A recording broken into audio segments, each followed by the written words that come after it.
when I was born premature.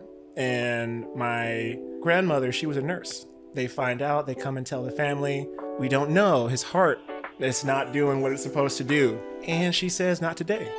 I hope you're ready for it. Like, you're talking to a therapist, right? Right. That's the beautiful aspect of this work. Yeah, it's the worst day of my life, but it's also just a Tuesday.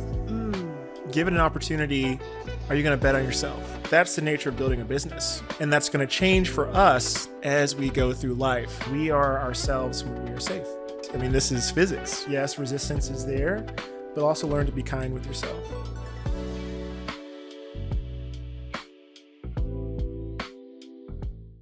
Hey everybody, this is Little Sister Chris and your grief therapist back again on the podcast set in this beautiful set here in Franklin, Tennessee. And y'all, I have another co-griever with me, and his presence here is important for me because at the time I met Warren, I was at a Blacks in Tech conference, BitCon, here in Nashville back in 2023. Why that is pivotal to y'all, I will let you know what that is. I was invited over to BitCon by a friend, Black Tech Mafia. Ray invited me to go to BitCon, and I was completely out of my realm. I'm like, I always go to conferences about therapy or anything like that, and this was about technology. And I was thinking in my mind, yes, okay, podcast, technology, editing, all of that stuff, and maybe even apps. I'm interested in that. And he was like, well, come on out and see about BitCon. And I had a blast. Like, even though I felt like a fish out of water at BitCon with everybody tech and asking me questions about, oh, what do you do in tech? I was like, I'm a therapist, and I have a podcast, and I'm just interested about mental health and tech, interested about that. And so, yeah, that's where I saw him pitch about his business, and we'll get into that. But before we get and jump into that day, I want Warren to go ahead and introduce himself to the Grip Spot audience. Hello, Grip Spot audience. Yes, my name is Warren Sadler, and I am the CEO and co-founder of Therify. Simply put, we see ourselves as taking the stress out of therapy, because for a lot of people, that process of getting started, finding a therapist, navigating that system is difficult, and we do everything we can to make it easier. Therify. So I watched him pitch Therify as I was sitting feeling like a fish out of water. And I was thinking, okay, therapy and tech and mental health and all of that. So what made you start with Therify? What made you go into this side of the business? Yeah. And so, to tell a little bit of a story, and it does fit the grief prospect. And so, for me, started in healthcare. That was my first sort of career. I worked for HCA, Hospital Corporation of America, as a data scientist. And so, back in the day, it was called big data science. Now it's AI and ML, right? And so what I was doing there was really helping patients find their way through the system and using AI to predict things like infections. Maybe you've heard of sepsis, but sepsis is, effectively your blood turning poisonous, turning against you. And has high mortality rate. And so using technology to identify that sooner was really my goal there. And then from that period of time at HCA, career keeps going. I find myself at McKinsey & Company, really focused on how do you take older systems and modernize them such that you can't really miss a beat when you're evolving technology.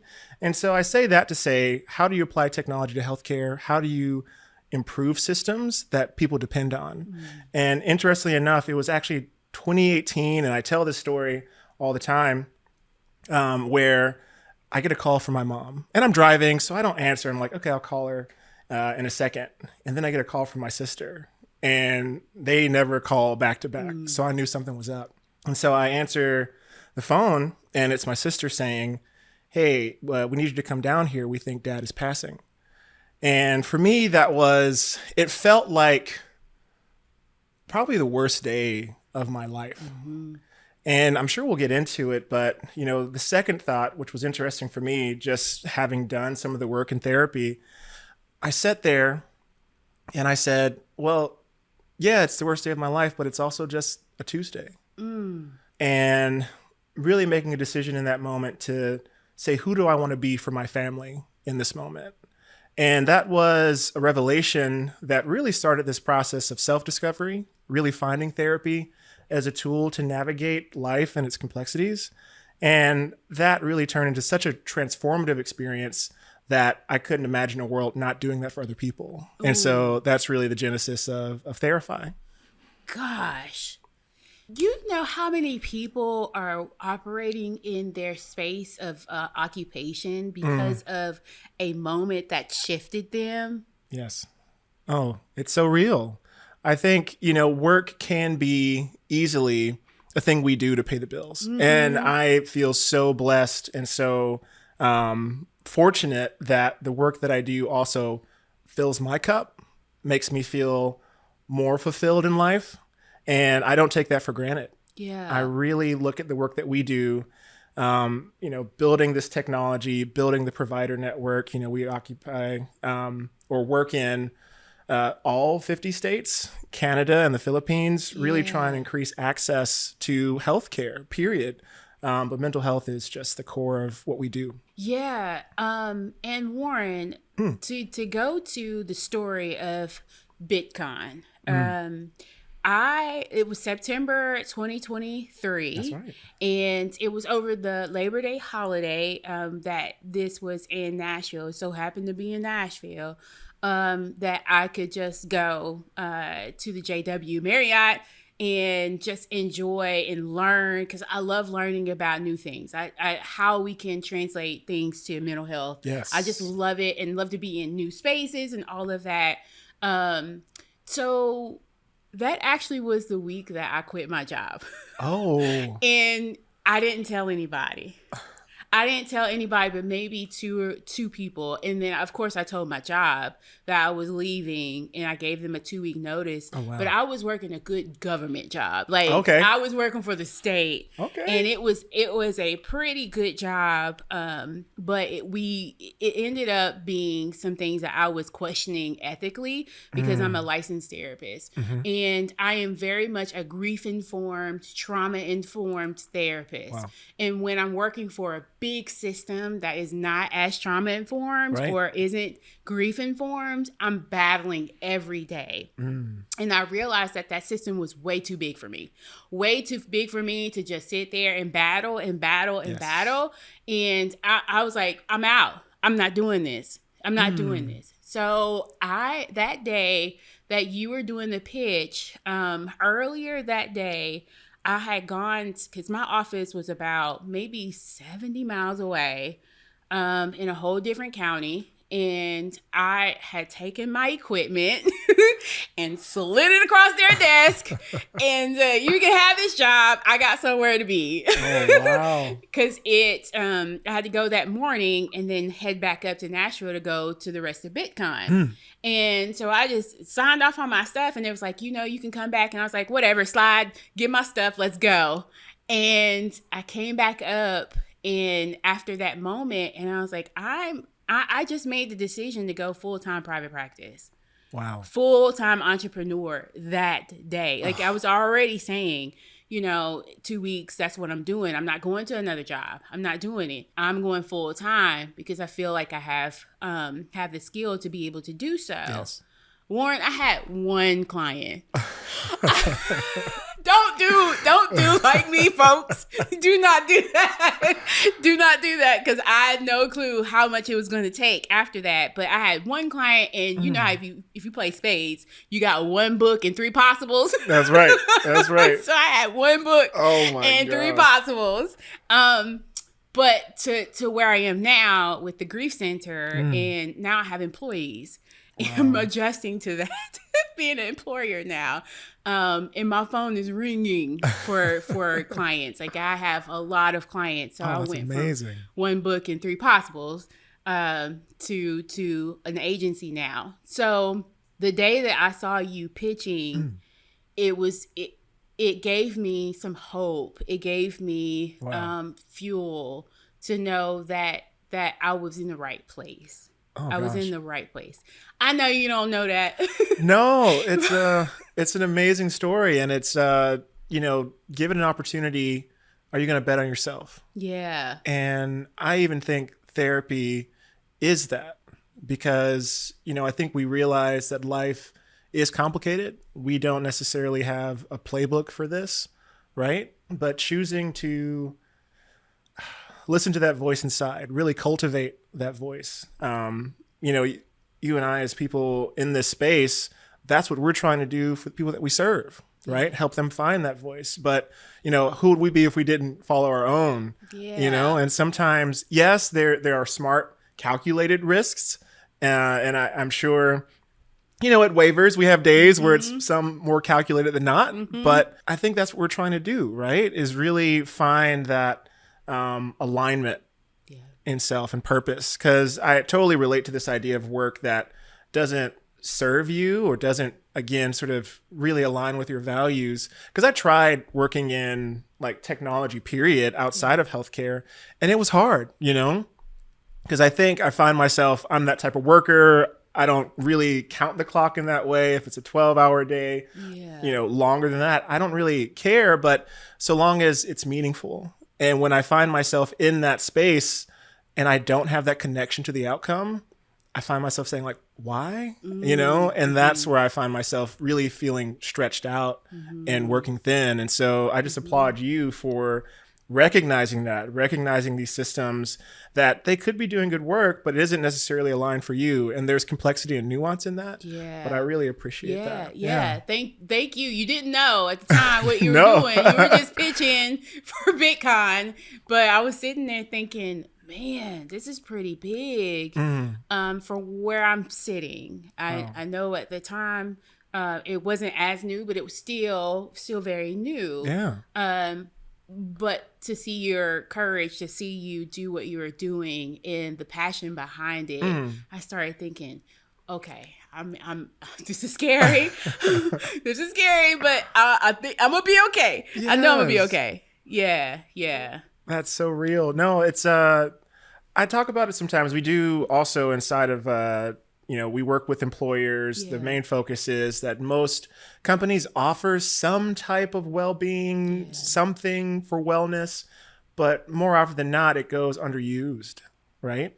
And I think there's the societal pressures around well-being, and then there's, of course, cultural, and even I just say it's like there are in different cultures themselves within communities, different responses to health and well-being. And that's what we really pride ourselves in, because we really think at the end of the day, in a therapy session, it is this connection that allows you to make progress, to make change in yourself.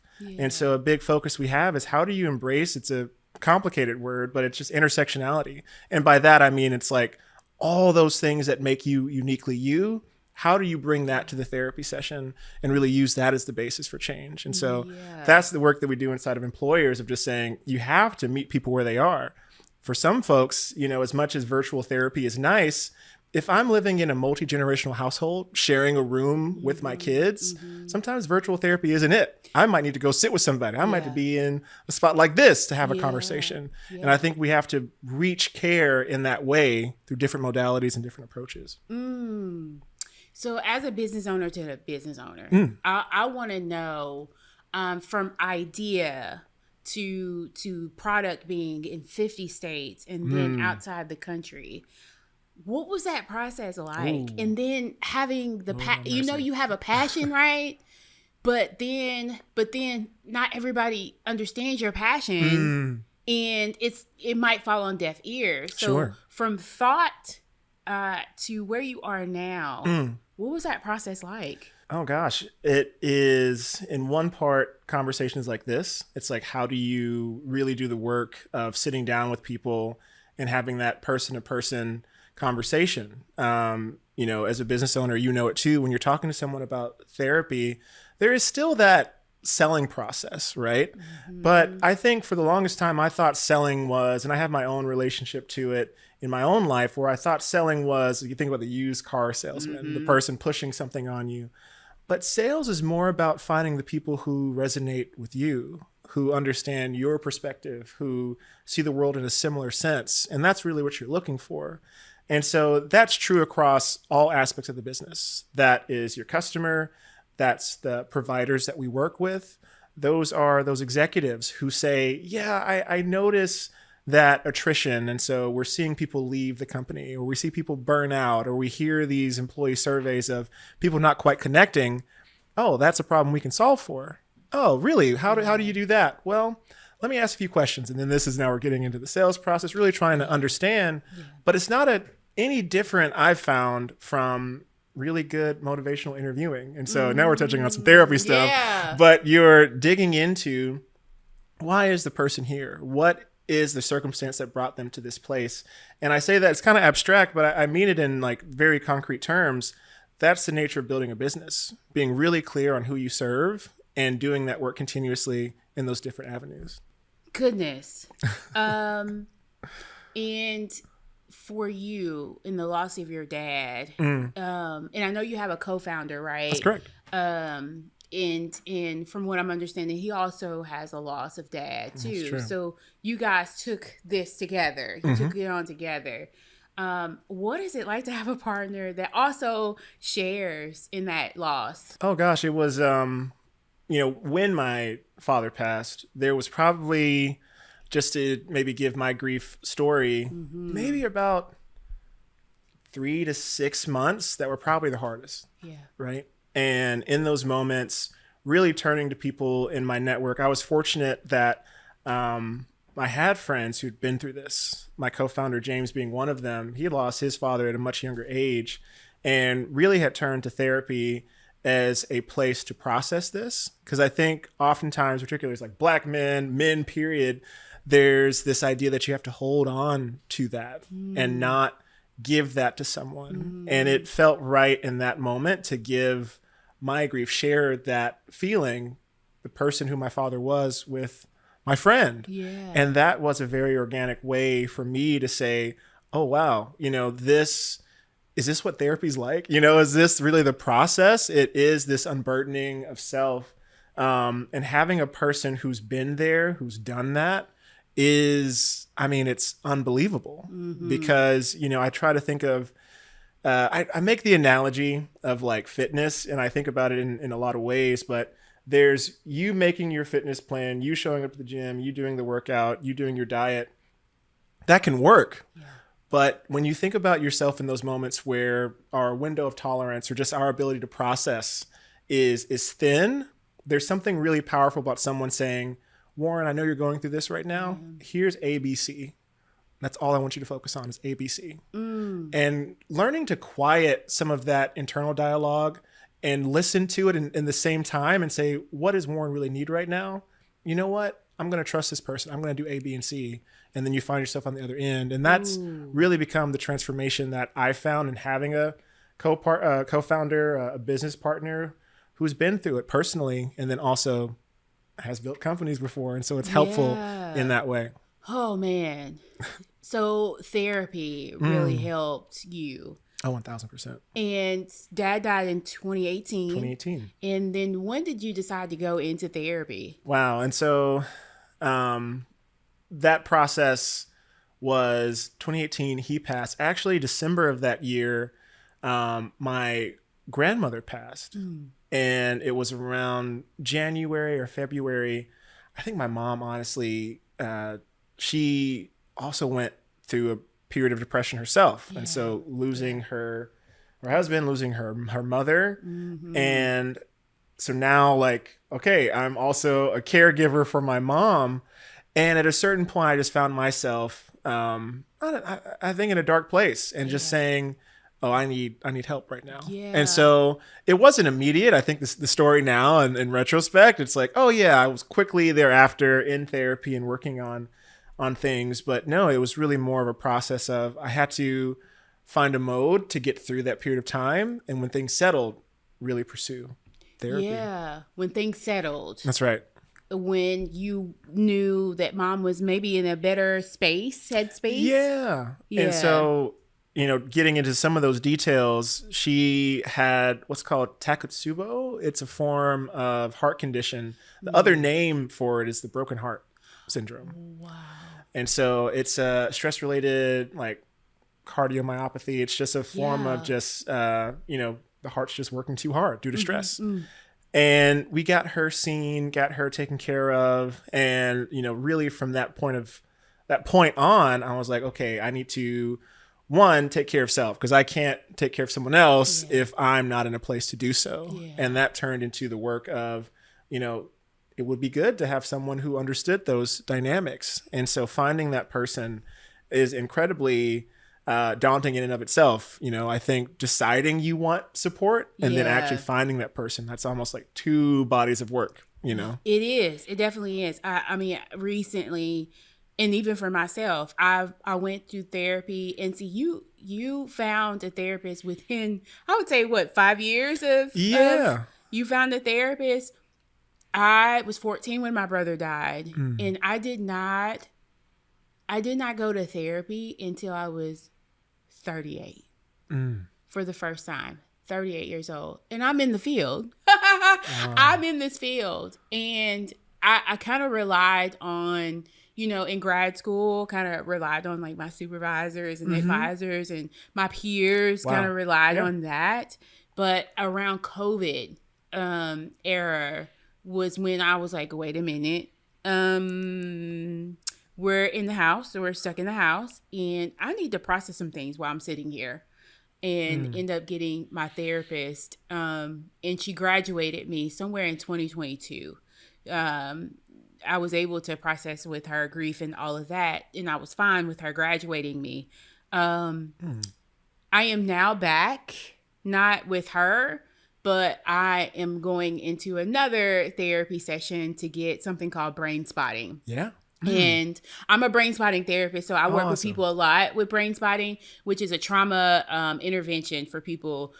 For a lot of times, it helps them release all the stress, release the cortisol in their body, and calms down their nervous system. Yes. And I do that a lot with a lot of my clients because they come in with grief, right? Yeah. And complex trauma. So I want to resource and bring them down, right?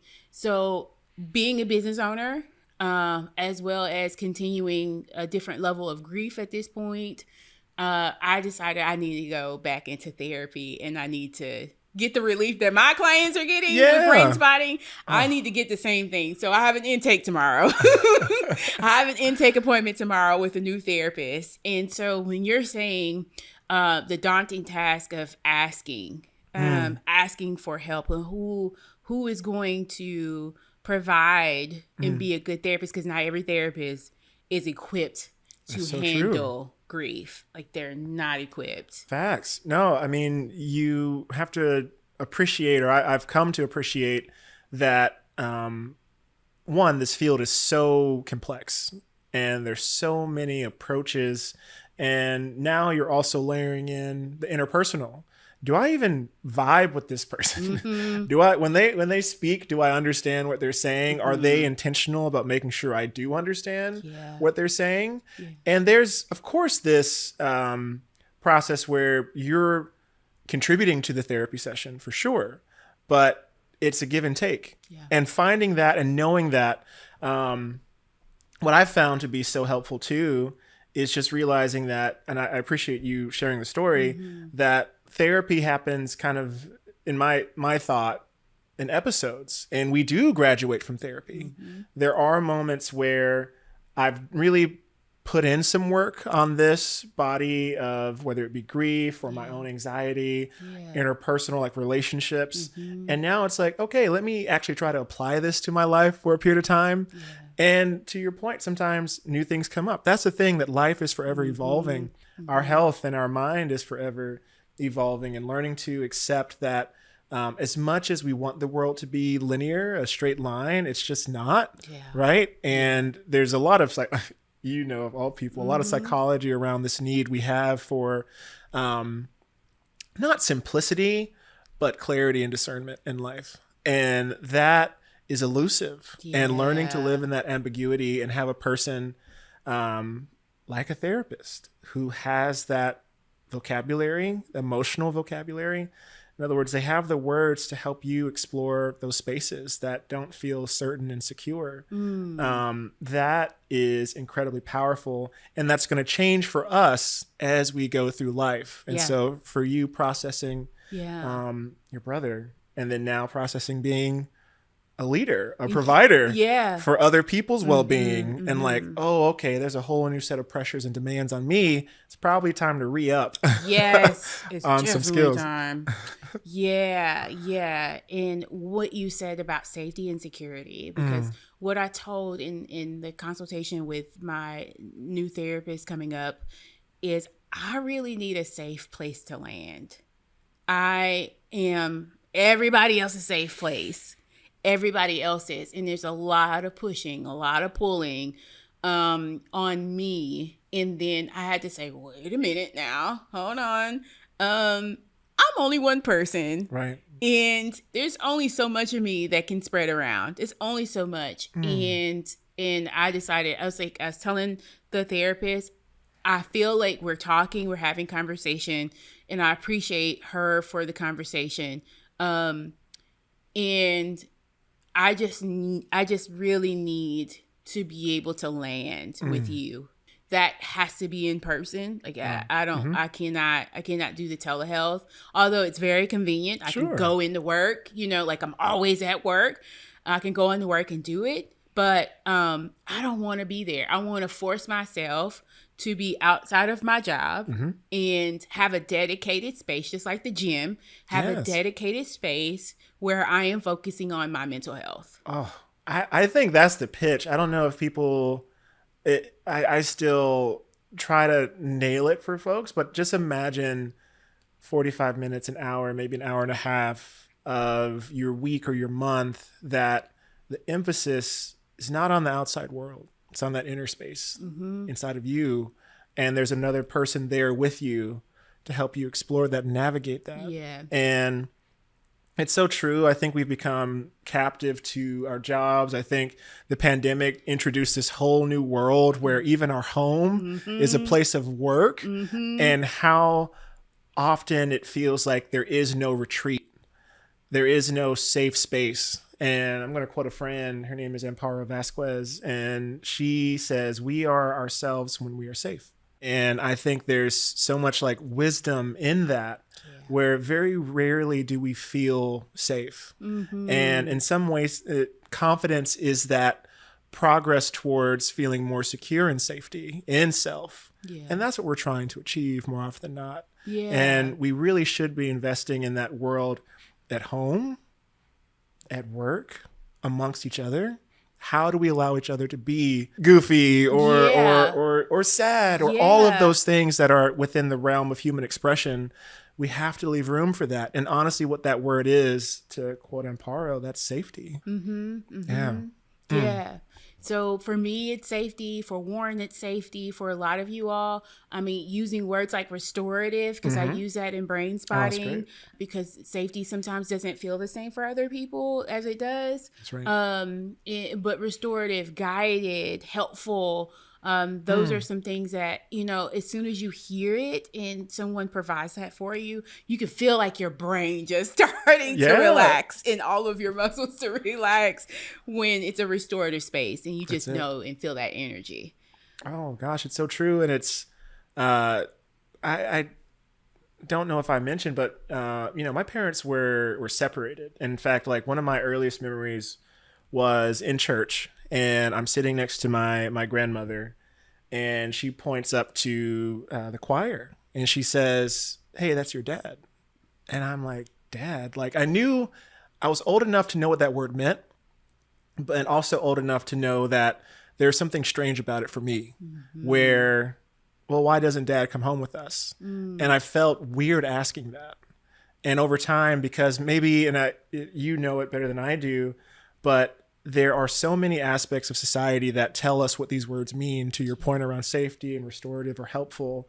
And I had begun to attach all these labels to Dad and what it meant. And there was shame in saying, well, my parents are separated. And am I a stereotype? Is that like the blackism where the family isn't together, and it's more complex than that. And how do you, when we choose words, be cognizant of, effectively my mother and grandmother raised me. And so there wasn't that paternal figure in the house, but I did have that stability because of my grandmother, because of my mother. And those words carry different weights and different meanings.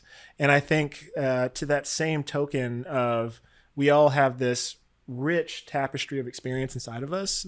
How do we find those spaces where we can, again, share that with someone and not feel that shame? And I think that's the beautiful aspect of this work, is learning to unpack and uncover those words and really how they show up for us. Because those are those same keys that have given me, I don't know, confidence and space to say, oh no, this is who I am. And this is the work that I want to do. And so therapy, in that sort of weird way, in finding knowledge about self, you find direction in life in some cases. And so it can just be, gosh, I'm hyping it up, but it's real. Therapy does provide that. It is real. And I'm glad that you're hyping it up for all of those people who are very fearful of the process. And just recently having a friend who had a string of deaths between last year and this year, and finally getting her in front of a therapist. And then her response was, I really hope this person is ready for me. I hope they're ready for me, because it's just been a lot. I feel sorry for them because this is a lot of stuff. And I'm thinking, no, they are in the field to do this work. And if they're not in the field for the right reason, then they don't need to be your therapist. 1000%. But how many people think like that? How many people say, here's my, I hope you're ready for it. Like, you're talking to a therapist, right? Right. They're ready. They're ready. Oh gosh. And I say this to folks too. Pathology is a fancy way of saying like behaviors that, let's just say, don't serve us in the simplest of terms.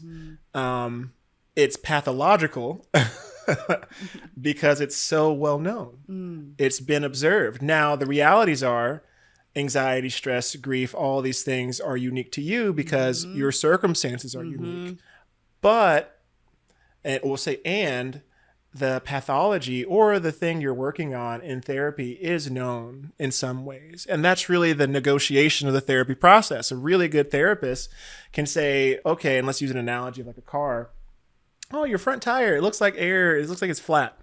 Well, it matters differently if it's a car that you're going to be driving across the country. So we really need to get those tires straight, right? Oh, what's your oil? What's the mileage on the vehicle? That's really the idea. It's like, we know how to change tires, but your car, your use of that vehicle is very different from everyone else's. You know, maybe you are a parent who picks up their kids from school. So I can't really give up my car for the afternoon. I need the oil or the tire change quickly. And that, hopefully that analogy helps, because it's this idea that, yes, you are unique, and that baggage or those things you feel like you're carrying are yours. Truly.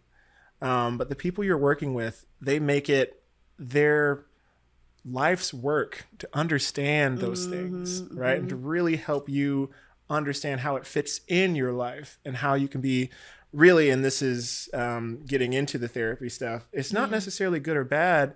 It's this push and pull between adaptivity and maladaptivity. And that's this, I know we're kind of getting into that, those are therapeutic words, y'all. So tell the people about that right there. Adaptive or maladaptive. And so a thing that I point to often is, okay, there's this guy who 2:00 every single morning, he's running, he's training, and he's going to the basketball court and he's shooting thousands of baskets. And you're like, okay, that's a little strange. But then I tell you he's Kobe Bryant. Or I tell you he's Michael Jordan. You're like, oh, okay, makes sense. So this behavior that could be distracting for someone who is a parent, let's just say Kobe had a child at home and the child was left unattended. This is, well, one, maybe antisocial behavior, but maladaptive behavior. It's not serving his life. But Kobe was a professional athlete. The behaviors he's learned or he's enforcing are adaptive behaviors. It helps him perform his life. And so when we talk about therapy and a behavior being adaptive or maladaptive, what we're saying is your behaviors can help or impede your progress towards your goals. And so oftentimes with therapy, it sounds like a flippant question, but what are your goals? What are those things you're trying to achieve in life? Yeah. Because that helps us attune or really fixate or find what behaviors are helping you, what behaviors are maybe not helping you. And that's really this spectrum between adaptive and maladaptive behaviors.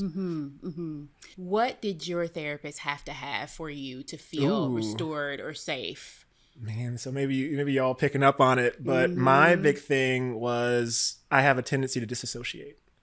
I have a tendency to intellectualize. And that was in one part, yes, just a space of, for the longest time, I felt more comfortable with less ambiguous spaces. And so my brain and my approach to things was, well, I need to know everything. I need to research. I need to have all the answers. Yeah. And even when I was conveying something, it was always in this very cerebral way. Yeah. But my work in therapy would be, well, Warren, how do you feel? And I was like, what? What do you mean how I feel? And I would explain how I feel. And I had a therapist who said, well, no, what do you feel in your body? And I was like, yo. Yeah. It got heavy. Yeah. I was like, that was the work of saying, for me, I needed someone to help me become more in tune with, well, you notice, Warren, when you're sitting there, you're kind of tensing up. And I was like, what? No. And then I would feel like tightness in my neck or like shortness of breath. And it was in my body, but I wasn't attuned to those things. And so for me, it was a therapist who, in one part, could recognize that. Warren, you're starting to sound like you're distancing yourself from a feeling. You're putting words around it as opposed to getting into the feeling. And so a big unlock in the therapy context was somatic therapy. How do you feel it? How do you sit in the moment? How do you allow yourself to breathe in it? And that, from like physical fitness, I was the same way. I mean, I even hurt my shoulder just bench pressing because I was like, oh, I got it, just pushing through. Oh, yeah. As opposed to really sitting in that resistance and learning to embrace that in life. And that was like the big transformation for me, is learning to embrace resistance and know that it played a role in my life, because I had a tendency to push through or intellectualize my way through rather than engage with it. And people go out throughout their entire life doing that. Oh, yes. Without recognizing it, unless something really shakes them to where they cannot move. Like they cannot, like there's a retirement or something and they're not as busy. That's when they start to like realize their body. Or there's a disability. That's when they start to realize their body versus their mind. So what you just said is something about how I operate in my therapy practice too, is how does that feel to your body? Because that's very important, because I know that life grief got me real tied up in panic and in digestive issues in my college years. And even now, I haven't had it in a very long time, but if I feel something kind of tightening up in my chest, and I was like, ooh, I haven't had that in 20 years. So I know that's anxiety. I know that's grief. I know what that is to point it out. Back then, I didn't know. Wow. I had no clue what it was. Oh, just being in touch with ourselves, recognizing the body is this like massive sensory organ, like eyes, ears, taste, skin. All of these things are really telling ourselves, our brain even, and that sounds maybe strange, so we can maybe expand on it, but the brain and the self or consciousness kind of getting in strange places, but they are separate in some ways. Yes, and they are. It's our person that really engages with that push and pull of, okay, maybe it is hot out here, or I am uncomfortable. You're sending signals passively or intentionally to your brain in that moment. You being able to is letting your body know it's okay. And learning that is such a powerful skill. And I think we teach it oftentimes for like public speaking or leadership development. And it's a shame we hide that from people. Most of us living every single day of our lives just unattuned to our bodies. Yes. Yes. And that's why brain spotting is so important to me.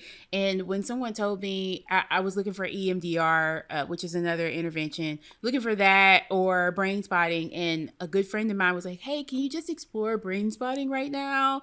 Look at that one first. And I said, okay, I'll look at it. And then I started to be trained on it. Because it lives really in the intuitive space, and that's where I live. And watching people during brain spotting has been powerful for me, because even as a therapist, when I'm using my instrument in brain spotting and I'm moving it, like there's something that actually happens to me too. Like I get tunnel vision. And that's when I know my my client is attuned to me, is when I start getting, like, my eyes get hazy, and or I'll start to feel teary. I get really attuned with my clients as they are attuned to me, and I'm thankful that they feel so restored with me, that they're able to go there with me. It's powerful. That's why, hey, pay your therapist well. We're in there with you. We're in there with you. Yeah. Oh gosh, I think about it too. We have in this country, in this world, this very hyper individualistic, or very like it's you versus the world. And I have to sit with and ask myself the question of, if that's the case, then why are all of us here? We're really here, in my thinking, for each other. And I think, in that sense, there's a lot of things that life, if we were on our own, how could we exist? How could we have spaces like this? This is happening because Zach is amazing. And all this stuff is coming together because we have folks who are contributing to this existence. But for some reason, when we feel most alone, that's also when we're most afraid. And there's a lot of science around it, right? We are social creatures. We are concerned with how others will perceive us. Will we be less valuable to the tribe, to the pack, whatever you want to use as the euphemism? But the reality is we need each other. And I think having those spaces where we can just be present with one another, that is, if it all amounts to nothing, I think that's the value here, is where we get to have moments like this where we share. And where are you from? Ooh, born and raised Nashville, Tennessee. I might be one of the last ones. I didn't know you were native. Yeah. Me too. Oh, we the last two. Yeah. Man, oh my gosh. Okay, so I'm a native, and in just thinking back to when you were saying community, when someone died back in the day, and you're sitting in a church, or you're a part of a church community, people showed up, right? People showed up, and they came to the house, or they came to the hospital. They prayed, they sang, they checked your mail, they made sure your kids went to school. Food, brought those food. That's it. I mean, we laugh about it because how much fried chicken can you eat? How much KFC can somebody bring you, and you just get tired of the chicken? But like, that was how we showed up for people. Our community showed up for so many people. 1,000%. How did your community show up for you and Mom? For me. Oh gosh, it was so. I went to Clark Memorial Methodist Church, close to Jefferson Street. Historic Jefferson Street, and it was in one part. I might tear up talking about it, but it was at the funeral, and my dad's obituary had been in the paper for a little bit, and this man walks up to me. My dad's name was Edward, and he stops me. He says, "Ed?" He looked me in the eyes. I'm like, "No, I'm not him. I'm his son." And he says, "Oh, I'm so sorry." And he holds me, and he's crying. I'm crying. Yeah. And it's one of those moments where this man had never met me, but knew my dad. They went to high school together. And it was this type of thing where you realize this connective tissue, these impacts that we have on one another. It's enduring. It's one of the most powerful things we can do is be there for one another. And I say that to say it's like one of the best employers I've ever had. His name is Dr. Edmund Jackson. He was a person who hired me for HCA. I told him I was taking the day for my dad's funeral. He shows up to pay his respects. Yeah.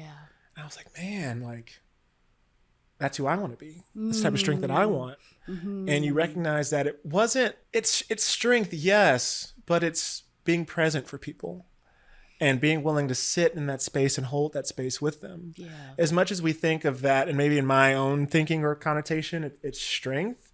But I think to your point, it doesn't have to be. It's maybe elegant or more simple or more plain than that. It's being present and aware. When you talk about using the instrument in a brain spotting session, it's allowing yourself to have that focus, that narrow, close gaze with someone and be deeply there for them. And so when I think about community is, yes, it sounds like this big, expansive thing, and there absolutely were many people there, but it was in those individual moments throughout that day that you realize community is deeply personal and large and expansive, and the reach of space and time. It's like these things that really transcend any moment that community, I think, can do that other things maybe don't quite strike or hit. And so, yeah, absolutely. Community is the lifeblood, I think, of the human experience. Most definitely. I believe in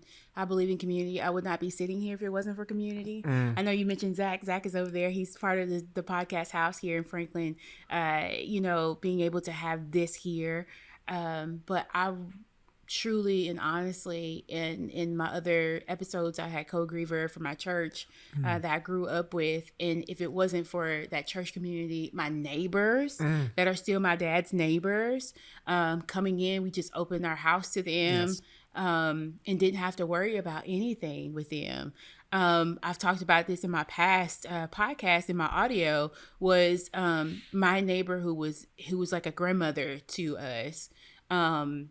She used to take me during the summers to go swimming at the Y, and they used to have the aqueducts. They were like, because they were older, so the silver sneakers, they had the aqueducts, and I would go work out with them in the water with a bunch of 70-year-olds and even some 80-year-olds as they're doing water aerobics. I was a 14-year-old in the pool with all of these people and had a good time. It was something I look forward to. Yes. Them picking me up, even though I had to wake up super early, had to be up in their car by 6 a.m. Oh, gosh. for class to start at 7. I enjoyed it as a young person. Wow. And it was that part of the community, like those unlikely candidates that you're talking about, your boss and this somebody who just walked up on you and mixed you up with your dad. Yeah. Oh, gosh. It's and then once you're, I think to that point, I think about being 70 or 80 years old, and I'm like, am I going to go out of my way to pick up a kid to take them to?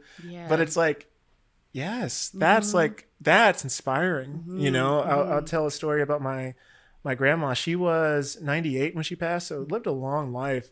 There was one afternoon, it was around 2 or 3 o'clock. She's sitting in her recliner chair that she used to love. And she reaches out, she's like calling me to her. And she says, I need to go pick up Warren and Christian, one of my best friends growing up. I need to go pick them up from school. And this is a 90, at the time, 7-year-old woman. Yeah. Just sitting in her recliner chair, but had lived a life of service, of kindness, and selflessness. That even in that moment, her orientation was, I need to go take care of somebody else. And I was like, no, Grandma, I'm here. We're good. You can just relax. But it's like, to that same story of, I think that really is the lesson when I look at those people, our ancestors, our elders. Community isn't just necessarily peers. I love talking with you, Crystal.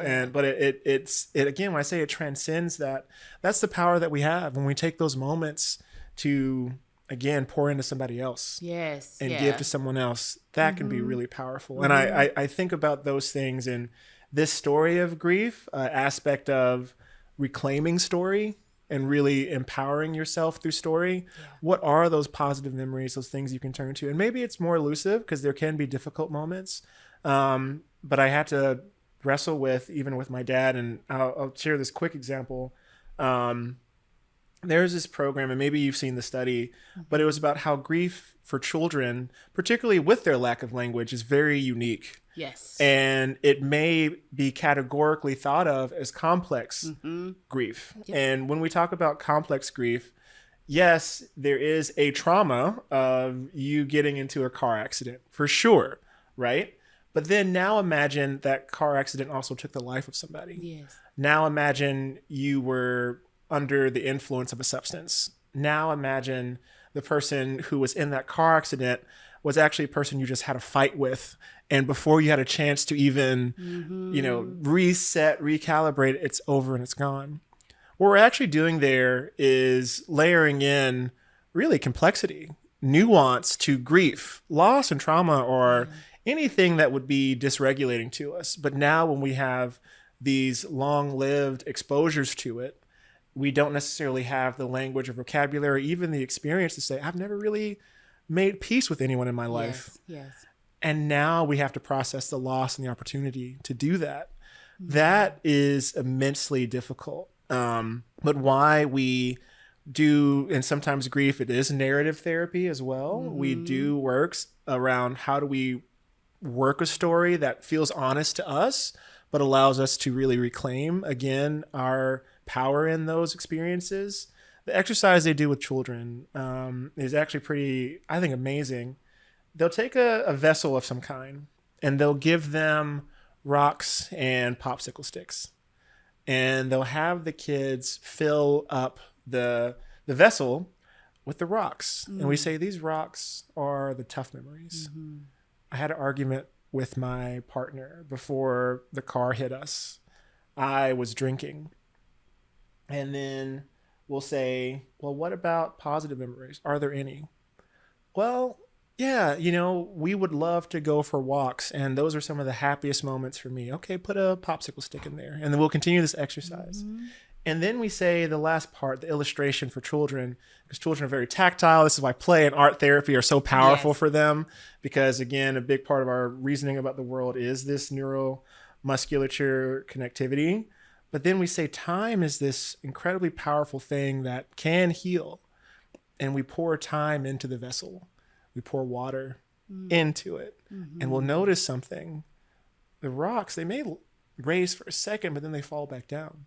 The popsicles float to the top. These are the happy memories. These are the joys that we carry with us. And we'll even find, and this is, there's a lot more science than I can go into with it, but it's true. Our brains do have this incredible, if we allow ourselves to, this ability to, this person, yes, there are hard times, but the things that become more prevalent, particularly if we allow ourselves to release them, are those positive memories. He just took y'all to therapy, y'all. Like, this is the reason why Therify exists, really. And you're talking to someone who's done research. You're talking through the passion of it all and how things work. I can see your brain just, just activating. Activate. I can see this so much in the passion, because you know how people just, hey, I got this app, I got it, and then have absolutely no idea and no passion towards any of it. It's just that it's a good idea. And as you are talking about the research, because you're down in my lane, and talking about that, and then it's just how you're talking about it, I can tell that it's important to you. Oh, it's an immense obligation. And I think that is what, in my dad's passing, my grandmother's passing, the lessons that I take from it. And I'll share this one, not last story, but a story. When I was born premature, and my grandmother, she was a nurse. And so they find out, they come and tell the family, we don't know, his heart it's not doing what it's supposed to do. And she says, not today. She scrubs up. She goes and grabs me, and she starts doing chest rubs and compressions to get the heart started. And I think that's the obligation that I have. She gave me that chance. Warren. I gotta keep moving. Can't stop. Won't stop. I had to stop there for a minute. Let me gather myself on that. Won't stop. Can't stop. Won't stop. So, grievers, when it gets to broken heart, being able to say, not today. Yeah. Ooh. Rubbing on that chest, whether that is finding your community, finding your therapist, and being able to express yourself, rubbing right here. That's right. Finding it. And like she said, she put her gloves, she washed up, put her gloves on, got to work on you. Got to work. And here we are. Here we sitting are. here with a mighty tall man who is able to talk to me about his life and talk to me about his passion. So that is a lesson in itself. And I appreciate you for coming with that story of your beginning. Yes. Oh, no. To know someone is to love them. And I think that's the beautiful part about story. And so I appreciate you for creating a space for story and for sharing in this way. So thank you, Krista. Yes, thank you. And for supporting the Grip Spot through LinkedIn. Yes. You would come in every now and then and have some words, and I'm like, hey, I appreciate that. You don't know, but I watch you at BitCon. You don't know that. I just silently have been watching. So I appreciate you as well. Yes. So you talked about legacy from grandmom and from your dad. Moving forward, what are your lessons in grief? What are your lessons that you can share with the audience that is grieving any loss, but especially a death of a father? Oh gosh. I mean, I think, for me, there was a process where I really thought the world had to be black and white. I had to have, because my dad wasn't around growing up, there had to be something wrong in that dynamic, either with me or with him or that circumstance. And I think life just isn't that neat. And I think learning to embrace the messy parts, to that point I was making of sitting in the uncomfortable feelings, even when I'm working out, sitting in that shaky spot of the muscle, that's where work is. And I think so much of life is trying to make convenience and make ease the process. Yes, 1000%. But learning to embrace that process of grief is not easy, and accepting that, I think, opens up so many doors. And I think from that perspective, I found it to be one of the most compelling ways to show up for someone and say, I'm human too. And if you find yourself in a world where you are thinking more in black and white, you are saying things are or are not, as opposed to what is right in front of you, I would challenge that and say, it's worth exploring therapy. It's worth finding someone who can sit with you and give you that space, that safety, that restorativeness, that help. You're worth it. And I say that as someone who's still in it, still through it. Yeah. But I think that is the lesson of, lean into the discomfort in that way, and you don't have to do it alone. And I think there's something really powerful in embracing that. I have taken some lessons from you today. I've taken some really good lessons as far as resistance and being comfortable in resistance, because most of the time when I get a thought, and this could be ADHD brain, but I get a thought and I want it done yesterday. And the process of it, I kind of want to fast forward everything, whether it's good or bad. Like, I want to fast forward. I remember being a young griever, I just wanted to fast forward. What was my life going to look like at 25? Is it still going to hurt this bad at 25? Oof. I just want to jump to 25. I just want some time to pass so I don't have to go through this and fast forward everything. Yes. And even in my business, there's times where I want to fast forward through this part. Like, I want to know what the end going to look like. That's what I want to look like. At church, you'd be like, I just want to see what the end look like. But in the middle of it, we're missing a lot of years too, missing the lesson in the resistance. The pain does not feel comfortable at all. And I don't like it. That's right. I'm saying I'm saying this, I'm being very transparent. I don't like it. But you're teaching me too with that, the resistance. Because I can give that all day to my clients, like teach them that. But when I'm talking about me personally in my own inventory, because I love to think about, I need to take my own personal inventory. That's right. Because I want to grow. I want to always be growing. Yes. But even in my gym life, it hurts. Like, I'm sore today. Yeah. I had to revamp myself and go back to the gym after being sitting down and working for some months, and had to get back to it because that's important to me. Mm-hmm. And then me being frustrated on those days that you have to go back. Ooh. You have to redo it all over again. And in my mind, I'm fighting more than I'm fighting my body. I am on a treadmill. I am lifting weights, and I'm thinking, the last time I lift this weight, or the last time I did a jumping jack, it wasn't this hard. So I can fight myself and create anxiety within myself and defeat and shame inside of myself because I'm not where I used to be. I can't run as fast as I used to do, or as fast as I could. But the resistance of it all. I'm back. Yep. And I'm not starting from scratch. I'm starting from the experience. I know what it's supposed to look like.